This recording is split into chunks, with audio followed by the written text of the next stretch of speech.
This is BBC Radio Scotland, the UK national station of the year.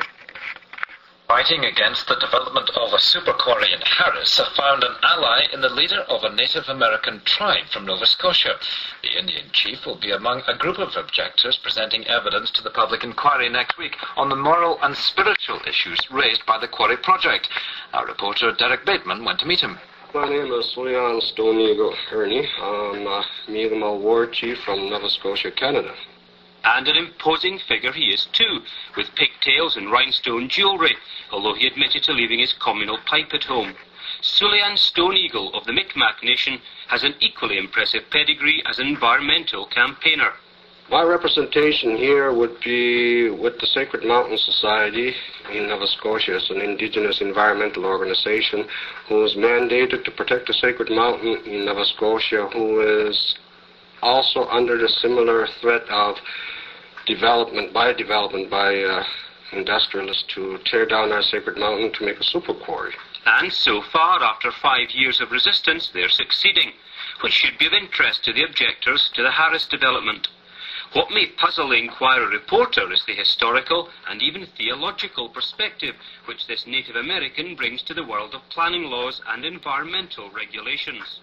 People from this territory had one time in the 1700s migrated over to my territory to escape the oppression that they were experiencing, only to be part of the oppressors in my territory where we became the oppressed nation.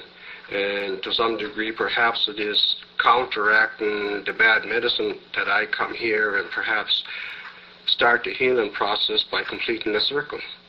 Grasping the link between this unity of ancient nations and a planning application in the Hebrides can be difficult.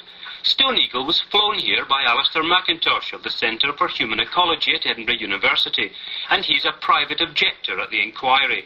Stone Eagle is providing an international dimension by way of his particular native spirituality and how other peoples in the world feel about this issue in our very special part of the world. However, the way the locals on Harris feel may not have been taken fully into account. Norman Campbell is Radio Scotland's reporter in the Western Isles. The day on which Stone Eagle appears will be the day on which they have the opportunity to speak. And I think they'll be looking on that day as being more important in terms of having the community's own voice being heard.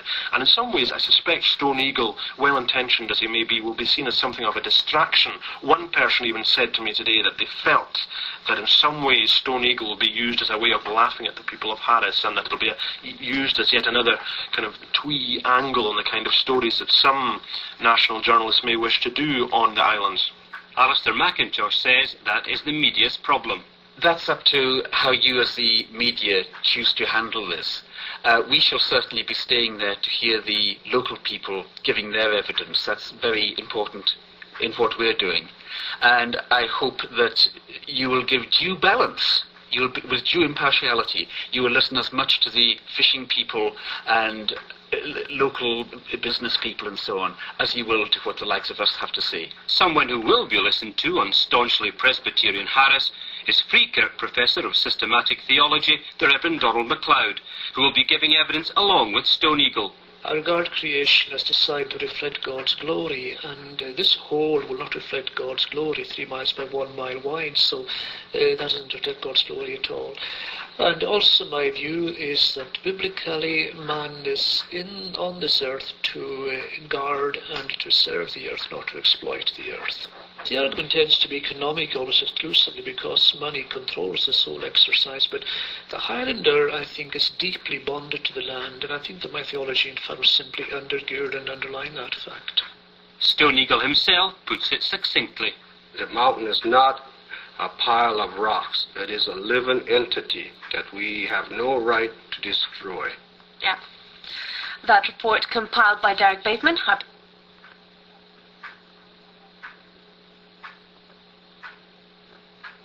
It's the summer of 1990.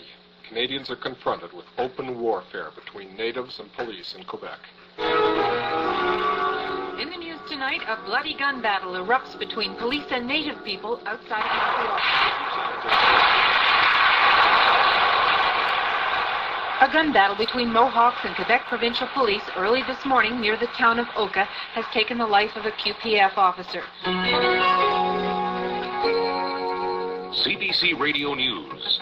The Mohawks say they're preparing for the worst, a second assault by the QPF. This morning's attack included tear gas, concussion grenades, and gunfire. LeMay died after being Canadians were gripped by some disturbing images that summer.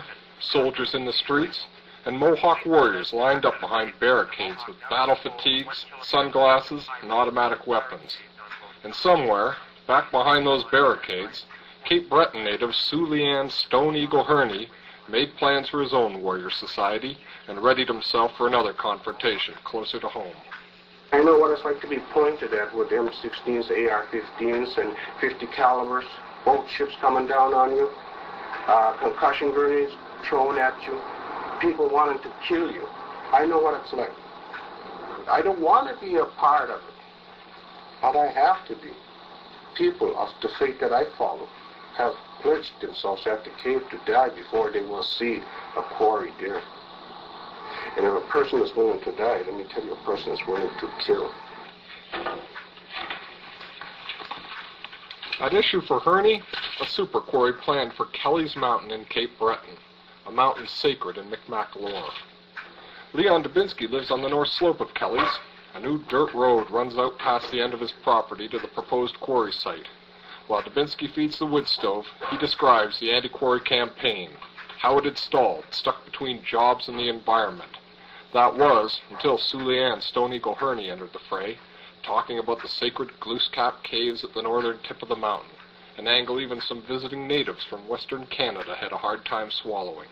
During the coffee break, one of the men on the panel came up to us, and after hearing Sulian make his impassioned presentation, came up to Sulian and I were sharing, having a coffee, and he said, "Yeah, what you really want to do is you want to run this project from the reserve. You know, this has got to be a native industry, and you want all the jobs." And Sulian just looked at him as if he was from Mars, and we looked at each other, and Sulian said, "You don't understand. We don't want this. We don't want this at all." And the man from the West Coast couldn't really understand. It had still not sunk in, you know, that this particular issue transcended everything else. That it wasn't a question of land claims. It wasn't a question of jobs. It wasn't a question of native rights. It was tied into a belief system. Talking, you know, religion. A native land claim to a religious site? That issue alone might have been hot enough to bury the quarry proposal, but Herney didn't take that chance. At a public information meeting in the picturesque tourist town of Bedeque, Sulian Stone Eagle confronted the company with his trump card, a dozen Micmac warriors dressed in battle fatigues and sunglasses. Bon Doucette was one of those warriors. On a beach near his home in the Eskasoni Reserve, Doucette defends the warriors' use of intimidation tactics. We were proud of our involvement in helping our brothers in Quebec, and we were there wearing our colors, which we earned in if you want to say battle in Quebec, and we were there as an entity, and the camouflage gear was our identity as a warrior society. What message do you think it sent out to the people? I think it made them aware that Native people are not going to be jerked around anymore. You know, that, you know, we will, if push comes to shove, we will shove back. You know, I think that's the message that we gave them. You know. Are you a militant, Vaughn? I don't know. What do you mean by militant? You know, is it militant to stand up for your rights and fight for your children? Would they call you a militant if that would happen to you? You know, you being I think a European type of guy. You know, you're Caucasian, you're light-skinned, you're not originally historically from this area. If we decided to push all you people out, wouldn't you become concerned about your rights and about the future for your children? If that's what a militant is, then I guess that's what I am. At the far end of Eskasoni, Regina Marshall lays out lunch for her large family. Marshall is a Micmac historian and a professor at the University College of Cape Breton. While she applauds Herney's efforts to stop the quarry, she utterly condemns the Warrior Society. She says they don't follow Micmac ways, and according to her, the Warrior Society attracts people who have no mandate, not the sort of people she would call winners. I hate to use the word loser, because I don't think all of them are losers, you know. There are some there who are good people. As a matter of fact, they're all good people. It's just that unfortunate thing that their mandate is so warped. You know, warriors have such a bad reputation across this country and across the country of the United States. You know, and most communities just won't have anything to do with them for fear of their communities being sieged. You know, that's their way of doing things. They siege things. They seize the roads and they block the roads, and you know, and it's not the way we do things. We don't believe in that. I certainly don't. And I'm trying to teach that when I teach the young people, you know, what's the correct way of behavior when dealing with issues. You know, you just can't come out each time and terrify people. Despite the lack of support from his community, Sulian Herney and the other opponents of the super quarry did succeed in blocking the development at Kelly's Mountain, at least for the moment. Now opponents of a super quarry in Scotland are seeking help from Herney. Jim St. Clair is a Cape Breton historian. At Bai's restaurant in Waikagama, he points out the uniqueness of this union between Micmacs and Scottish Highlanders. I think this is really ironic that people from Scotland are looking to Mi'kmaq for assistance. Where you and I are sitting is Waikagama, which is a corruption of the Mi'kmaq word Waikaba. Right through the middle of this community flows the Skye River, named for the island of Skye in Scotland. Now, the Mi'kmaqs live on one side, and the people of Scottish descent live on the other side. To my knowledge, since the Scots came here in the 1820s, they have never gone to the Mi'kmaq community seeking help with oppressive governments or landlords of any sort. And now, there are reports that disgruntled tenants on the Isle of Egg want Stone Eagle's help to oust their laird.